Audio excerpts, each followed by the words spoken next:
नमस्कार दोस्तों। Valentine's week में दिल्ली वासियों ने मिल करके बीजेपी को प्यार का तोहफा दिया और रोज डे के ठीक अगले ही दिन यानी कि बीते कल के दिन दोस्तों 8 फरवरी को लोटस डे यानी कि इस बीते कल के दिन को दिल्ली वासियों ने मिल करके कमल का दिन बना दिया। तो गाइस 27 साल बाद बीजेपी ने वापसी करते हुए जी हाँ अपने 27 साल के वनवास को समाप्त किया और दिल्ली में बम्पर 48 सीटों पर जीत हासिल करके अपना एक नया इतिहास रच दिया। तो गाइस आपको याद होगा पिछली बार जी हाँ पिछली बार विधानसभा चुनाव के अंदर 62 सीटें जीतने वाली आम आदमी पार्टी को महज बीते कल के दिन 22 सीटों पर ही संतोष करना पड़ा। और सबसे बड़ी चौंकाने वाली दोस्तों बात ये है कि नई दिल्ली और जंगपुरा की सीट पर जी हाँ ये चौंकाने वाली बात हमको देखने को मिलती है, जहां पर आम आदमी पार्टी के टॉप के दोनों नेता अरविंद केजरीवाल और मनोज सिसोदिया को हार का सामना करना पड़ा। और 1998 के बाद अब दिल्ली को फिर से बीजेपी का मुख्यमंत्री बहुत ही जल्द मिलने वाला है। सो गाइस इन शॉर्ट अगर हम बात करें तो बीजेपी को मिली है यहाँ पर 48 सीटें, आम आदमी पार्टी को मिली है 22 सीटें और आईएनसी मतलब कांग्रेस का खाता इस बार नहीं खुल पाया। सो गाइस कुल सीटें थी 70, बहुमत के लिए आवश्यकता थी 36 की। वहीं आपको ध्यान रखनी है वोटिंग परसेंटेज के बारे में, तो बीजेपी का वोट परसेंट है इस बार 45.56% और आम आदमी पार्टी का दोस्तों वोटिंग परसेंट है 43.57% और आईएनसी मतलब कांग्रेस का वोट प्रतिशत है 6.34%। और हम कह सकते हैं कि शॉर्टकट की राजनीति को जनता ने शॉर्ट सर्किट कर दिया कल बीते कल के दिन। और भाजपा मुख्यालय में मोदी जी ने कल जीत के बाद 25 मिनट से अधिक के समय में अपना भाषण दिया और उन्हें साफ साफ ये कहा अपने भाषण में कि जो खुद को दिल्ली का मालिक समझते थे जनता ने उन्हें सच दिखाया। जी हाँ ये छोटी सी क्लिप मैं यहाँ पे अटैच कर रहा हूँ, उसको आप प्लीज़ ज़रूर देखिएगा, जो फिलहाल चुनाव की रैली के समय अरविंद केजरीवाल ने कही थी। क्या इनका ये ओवर कॉन्फिडेंस इनको ले डूबा, इनकी पार्टी को खतरे में डाल दिया या फिर वजह कुछ और थी, जानेंगे इस वीडियो में चंद मिनट बाद। दिल्ली वासियों ने अपना फैसला सुना दिया बीते कल के दिन और बीते कल के दिन भारत की राजधानी दिल्ली में दोस्तों डबल इंजन की सरकार को स्थापित कर दिया। सो गाइस एक दशक से ज़्यादा वक्त से दिल्ली जो थी हमारी वो केंद्र राज्य और एमसीडी के बीच में एक फुटबॉल बनी थी, कभी इस पाले में तो कभी उस पाले में जा रही थी। अब जनता ने बीजेपी को भरपूर सीटें दे करके ये फरमान जारी कर दिया है कि हमारे भारत की जो राजधानी है दिल्ली, इस राजधानी को भी ग्लोबल स्टैंडर्ड की ओर बढ़ाया जाए। जी हाँ और सिर्फ दुनिया में जी हाँ सबसे प्रदूषित शहरों की लिस्ट में टॉप पर जी हाँ रहने की बजाय इसको रहने के लायक बनाया जाए। भरपूर मौका दिया है दिल्ली की जनता ने वर्तमान की केंद्र सरकार को। अब जनादेश से दोस्तों स्पष्ट है कि दिल्ली वालों को ये बहाने अब नहीं चाहिए कि हमारे हाथ बंधे हुए हैं, एलजी हमको काम नहीं करने दे रही हैं, केंद्र ने हमारे हाथों को रोका हुआ है वगैरह वगैरह। ये हमारे अधिकार क्षेत्र में नहीं आता। जी हाँ पिछली सरकार ने कुछ नहीं किया, थोड़ा और वक्त चाहिए। इस बार जनता ने ये साफ कह दिया है कि वोट लो और अब दिल्ली को उसका हक दो। जी हाँ फिलहाल जो पिछली बीती सरकार थी, जो आप सरकार थी, वो लगातार इसी तरीके से वादे कर रही थी, इस तरह से अपनी जिम्मेदारियों को थोड़ा बहुत जी हाँ केंद्र पर डाल रही थी। जी हाँ अपनी गलतियों का चोला कहीं ना कहीं बीजेपी को पहना रही थी। तो गाइस अब दिल्ली वासियों ने साफ साफ ये बोल दिया है कि वोट लो और अब दिल्ली को उसका हक दो। और पीएम मोदी ने चुनाव प्रचार के दौरान दोस्तों आपदा शब्द का इस्तेमाल भरपूर किया है अपनी रैली के अंदर, ठीक है, अपने पोस्टर के अंदर। और कहीं ना कहीं दोस्तों इस शब्द के माध्यम से दिल्ली के जख्मों को भाजपा की सरकार ने फिर से हरा कर दिया था, मतलब कि जख्मों पर हम कह सकते हैं कि हाथ रख दिया था। अब जनता ने बीजेपी को पूरा जिम्मेदारी सौंप दी है, ये लीजिए। अब आपकी जिम्मेदारी बनती है, अब जिन मुद्दों पर आप सरकार को घेर रहे थे अब उन मुद्दों पर अब आप काम करिए और हल निकालिए। सो गाइस दिल्ली की सड़कों से लेकर के सीवर सिस्टम तक, वायु प्रदूषण से लेकर के पीने के पानी तक, हर बुनियादी सुविधा को जी हाँ चुनावी मैनिफेस्टो से बाहर निकाल करके असल में सुधारना होगा। मैनिफेस्टो बस केवल मैनिफेस्टो ना बन जाए, उसको ज़मीनी हकीकत में तब्दील करना होगा। अब केंद्र और राज्य दोनों में बीजेपी दोस्तों क्या है काबिज हो चुकी है, ठीक है। केंद्र में भी क्या है, बीजेपी है, और भारत की राजधानी दिल्ली के अंदर भी क्या है, बीजेपी है। तो आई थिंक सो अब जो दोस्तों एक्शन होंगे उसके बीच में कोई भी बैरिकेड नहीं होगा। आम आदमी पार्टी के बीच में ये कहते थे कि हमारा बैरिकेड जो है एलजी है, हमें एलजी पर डिपेंड होना पड़ता है। जब इसके तमाम नेता दोस्तों जेल के अंदर थे तो काफ़ी सारी सुविधाएं, काफ़ी सारी योजनाओं को बीच में स्टॉप कर दिया गया था बहुत लंबे समय के लिए। तो अब कोई बैरिकेड नहीं है। अब आने वाले 5 साल में, ठीक है, ज़मीनी हकीकत में मैनिफेस्टो कितना उतर पाएगा ये बताएगा आने वाला समय। बट वीडियो को पॉज करके दोस्तों आप मुझे कमेंट जरूर करिए कि आपको क्या लगता है कि वास्तविक रूप से दिल्ली का विकास होगा या फिर दिल्ली का और भी अधिक बेड़ा गर्क होगा। जी हाँ, आप छोटी सी कल्पना करके देखिएगा कि जो भी बेसिक सुविधाएं अब तक दिल्ली वासियों को मिल रही थी, और भारत के 19 राज्यों के अंदर दोस्तों बीजेपी की सरकार है, अगर यहाँ पे वो फ्री योजना देते हैं, जी हाँ, पानी की, फ्री बिजली की या फिर फ्री बस सेवा की, तो अन्य राज्यों के ऊपर भी दोस्तों कहीं ना कहीं एक बहुत बड़ा अन्य राज्य भी केंद्र सरकार के ऊपर दबाव बनाएंगे कि अगर आपने इतनी महंगी सिटी में, दिल्ली महंगी सिटी है, अगर आप वहाँ पे फ्री दे सकते हो तमाम सुविधाएं, बिजली, पानी, ठीक है, और ट्रांसपोर्ट, तो हमारे राज्य में भी आप लोग दो। ये आप पार्शियलिटी नहीं कर सकते हो। अगर आप भारत के प्रधानमंत्री हो तो आपके ऊपर एक दबाव पक्का बनेगा, जो कि लाजमी है, ठीक है, बनता है। क्योंकि एक इसका एग्जांपल आप इस तरह समझिएगा कि अगर आप परिवार के सबसे बड़े मुखिया हैं, ठीक है, अगर आप एक फादर हैं, तो आप अपने बच्चों के साथ में पार्शियलिटी नहीं कर सकते हो कि छोटे बच्चों को ज़्यादा प्यार दोगे, बड़े को कम दोगे। कोई घर में चीज़ लेके आओगे तो बड़े को ज़्यादा दोगे, छोटे को कम दोगे, ठीक है। तो वैसे ही पीएम मोदी के ऊपर एक बहुत बड़ी जिम्मेदारी ये है कि तमाम 19 राज्यों के अंदर भी उनको ये तमाम सुविधाएं देनी पड़ सकती हैं। एक दबाव उनके ऊपर अलग से बनेगा। अगर दोस्तों वो हर राज्य के अंदर ये तमाम चीज़ें फ्री देंगे तो जहाँ पर कहीं ना कहीं जो हमारा राजकोषीय घाटा है उसकी संख्या और अधिक बढ़ सकती है, उसमें बहुत बड़ा इजाफा हो सकता है। जी हाँ, हमारा भारत भी कहीं ना कहीं थोड़े बहुत कर्ज में भी डूबा हुआ है, ये आपको पता होगा। अगर आप दोस्तों डीप डाइव करेंगे भारत की राजनीति के अंदर, आप डीप डाइव करेंगे दोस्तों ठीक है, जो वर्ल्ड बैंक है उसको। सो गाइस वापस आता हूँ टॉपिक की तरफ। सो गाइस आपको ये ध्यान रखना है कि अब अगर दिल्ली चमकती नहीं तो दोस्त देने के लिए कोई आप, कोई कांग्रेस, कोई एलजी नहीं होगा। जनता को अब सिर्फ दोस्तों क्या चाहिए, रिजल्ट चाहिए। और कई सरकार के पास मात्र क्या है, अब 5 साल हैं, क्योंकि 5 साल बाद फिर से होंगे विधानसभा चुनाव। जी हाँ, और दिल्ली वासी ये दोस्तों मूर्ख नहीं है, 5 साल बाद सरकार बदल सकते हैं। इसका सबसे बड़ा एग्जाम्पल आपने देखा होगा दोस्तों, 70 में से 67 सीटें जब पहली बार आम आदमी पार्टी दोस्तों उतरी थी, ठीक है, राजनीति के अंदर। उसके बाद लास्ट ईयर 70 में से 62 सीटें भारत की जनता ने आम आदमी पार्टी को दी थी।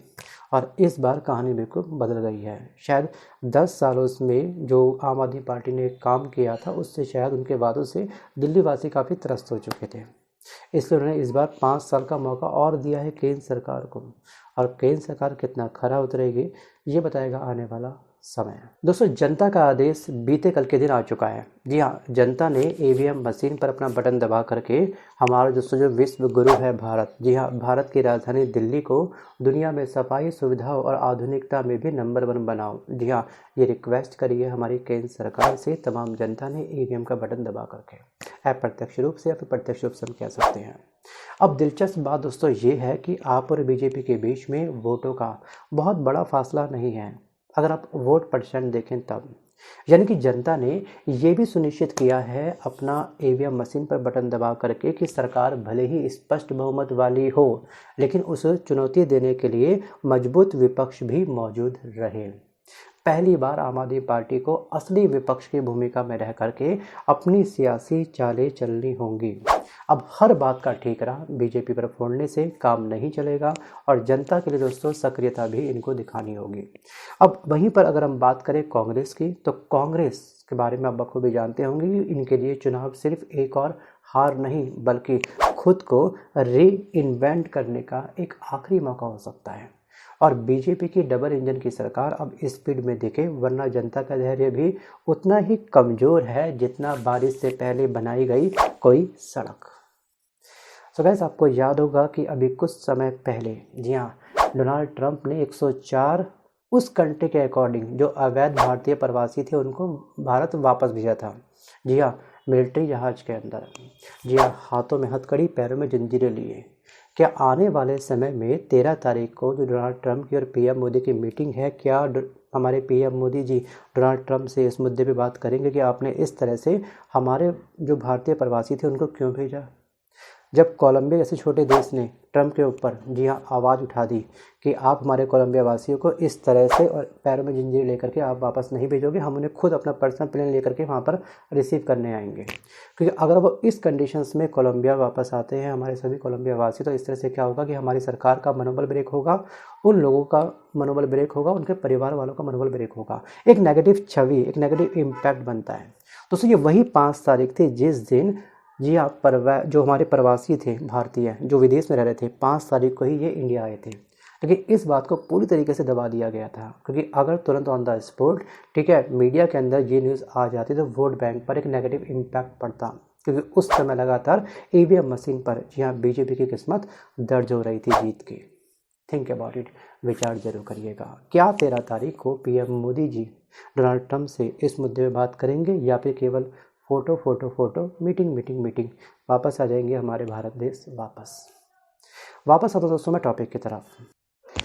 अब जानते हैं कि आखिरकार दिल्ली की जो हिट पिक्चर थी आम आदमी पार्टी वो कैसे फ्लॉप हो गई, उसके पीछे की वजह क्या है। सो गाइस वीडियो को पॉज करके आप चाहो तो वजह आप मुझे पॉइंट टू पॉइंट टाइप करके भेज सकते हो, ठीक है। अगर आपको वजह नहीं मालूम है, आप थोड़े से कन्फ्यूज़ हैं, तो चलिए मैं आपकी हेल्प करता हूँ। सो गाइस पहला सबसे बड़ा दोस्तों फ्लॉप होने की वजह है इसकी नवंबर 2021 की घटना। जी हाँ, शराब पॉलिसी को लेकर के लगे आम आदमी पार्टी के ऊपर आरोप। नवंबर 2021 में जब दिल्ली में नई शराब पॉलिसी लागू की गई थी, करप्शन के खिलाफ लड़ाई शुरू करके दिल्ली की सत्ता में पहुंची आम आदमी पार्टी पर करप्शन का सबसे बड़ा आरोप इसी पॉलिसी की वजह से लगा था, और ये बहुत बड़ा टर्निंग पॉइंट था। और एक्सरसाइज पॉलिसी, आपको याद होगा कि एक्सरसाइज पॉलिसी के साथ विवाद दोस्तों बैक टू बैक जुड़ते चले गए, तमाम नेता इनके जेल के अंदर जाते चले गए। वो अलग बात है कि बेल पर इस समय सभी के सभी नेता इस समय बाहर हैं, और सबसे बड़ी इनकी गलती ये थी कि शराब के एक के साथ एक फ्री बोतल। जी हाँ, उसके बाद दोस्तों ये विषय चर्चा का विषय बन चुका था सड़कों के ऊपर, और जनता के अंदर खास तौर पर महिलाओं के अंदर जी हाँ एक नफरत सी पैदा हो गई थी आम आदमी पार्टी को लेकर के कि आखिरकार ये इस तरह के लीकर को जी हाँ बढ़ावा क्यों दे रहे हैं। जी हाँ, इंसान कहीं ना कहीं जहाँ एक बोतल पीता था वहाँ 2 बोतल पीता था, और उसका कहीं ना कहीं जो एग्रेशन था वो काफ़ी चरम पर पहुँच गया था। जी हाँ, घर टूटने की कगार पे खड़े हो चुके थे, क्योंकि घर में जो कलेश की संख्या थी, जो डेसिबल था उसका और अधिक हाई हो चुका था।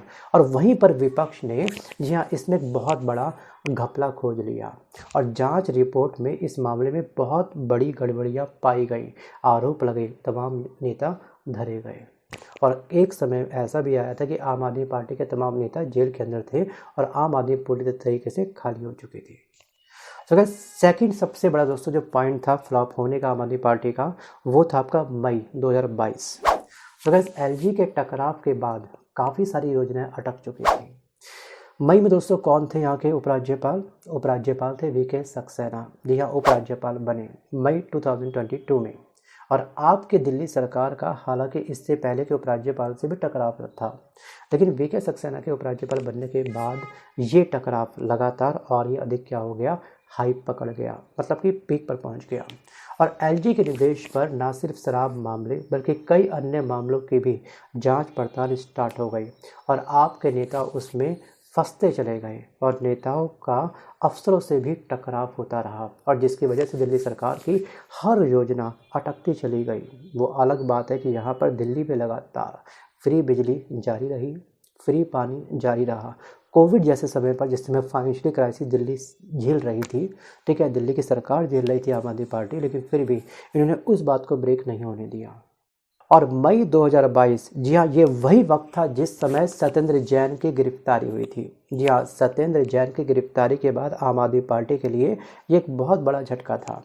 और सत्येंद्र जैन के बाद में मनीष सिसोदिया की गिरफ्तारी हुई, आपको बखूबी याद होगा। और फिर सितारे ऐसे गर्दिश में आए कि इनके बाद मुख्यमंत्री रहते हुए अरविंद केजरीवाल को भी गिरफ्तार कर लिया गया, और उन्हें लंबे वक्त तक जेल में रहना पड़ा।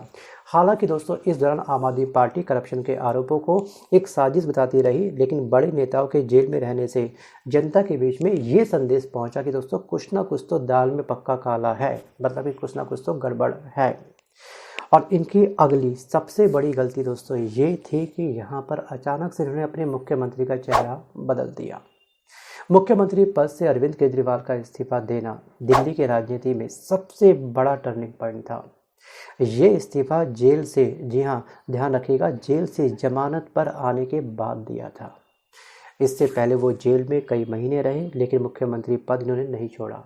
जी हाँ, इससे दिल्ली सरकार का कामकाज लगभग ठप हो गया था। इसके बाद आतिशी को सीएम बना दिया गया, लेकिन जब तक, जी हाँ, बहुत देर हो चुकी थी। मतलब कि जनता ने अपना मन बना लिया था कि इस बार हमको, जी हाँ, सरकार में परिवर्तन लाना है और सरकार के पास अपनी ही योजनाओं पर अमल करने के लिए, जी हाँ, वक्त ही नहीं बचा था। सितंबर 2024 में एक नया सीएम चेहरा ये लेके आए थे। उसके बाद आपको याद होगा कि फेब मंथ में विधानसभा चुनाव थे, तो आखिरकार रुकी हुई योजनाओं पर काम करने के लिए, जी हाँ, समय कहाँ बचा था।